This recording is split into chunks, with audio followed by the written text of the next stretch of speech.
flow of goods and jobs and people is the way they label it. Well, now back to the Trans-Texas Corridor. There's a couple of things that are interesting here that I think people want to know. Rick Perry's top legislative aide went to work for Centra, and his another one of his top aides went to work for the I believe Giuliani's firm. So we have one's a lobbyist for Centra, and one's got that's right, for Giuliani's firm. So you see the incest here. They make a lot of money, and of course that's why they wanted to cut those deals. I mean, it's crooked, and it doesn't pass the smell test. And it's predictable. Other than it ought to be illegal and unconstitutional, and I believe it is unconstitutional. So, yeah, his name was his legislative aide, Dan Shelley, is Centra's lobbyist. So, there you go. Now let's talk about Bill White. Well, now he claims he's not for the Trans-Texas Corridor.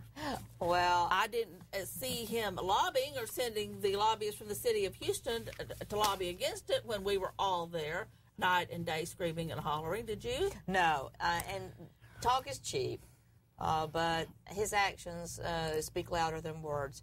We know. I don't think he's fooling anybody. He has his set of cronies. Now maybe when he's saying he's not for it, maybe he wants to run in his set of cronies to benefit from this plum that from the taxpayers. I don't know. But one thing sure is shooting. If Rick Perry gets back in, that's going ahead, right? Absolutely. And what we're talking about is this 4-football-wide swath of land that's going to dissect communities and Texas. And along those routes, this foreign company has a monopoly, an exclusive right to control all of the restaurants and the gas stations and every store along that route.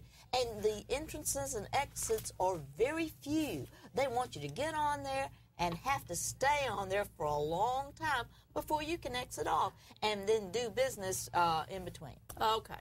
Let's quickly talk about the Second Amendment, because this is really where I believe Kathie Glass shines. Well, of course, I believe in the natural individual right to keep and bear arms. It is recognized by our Second Amendment, but our Constitution did not grant us this right. It just reaffirms it. We've had 2 Supreme Court cases that are very good, that say what we've said all along, Mary, is that it is an individual right and that there can be no restrictions on it. And that's good. But here in Texas, we've had fairly good gun rights in our Constitution and in our laws. And but not as good as other states. But we could do better. We need campus carry, we need open carry, and we need to be vigilant and fight against other entities like the UN that would come in here and take our gun rights away. One reason I want a vigorous state guard is not just to defend the border, although that's key. I want them to do disaster relief so that we don't even call on FEMA. We don't even want them around. So they can't even be here to confiscate our guns because we're taking care of ourselves. To exploit a weakness, a time when we are under attack and need our guns the most, they choose that to gin up some excuse to take it away from us. Well, no, that's all part of getting our budget in order and our everything about our house in order so that we stand on our own feet and we don't look to Washington. So let me get this right. You say we all ought to be able, it is our God-given right, not government right, to carry arms. That's right.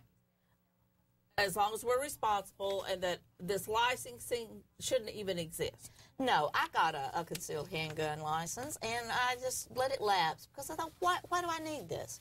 I will carry my gun when I feel I need to. I don't always carry, but when I need to and I want to, I do, and I don't ask permission.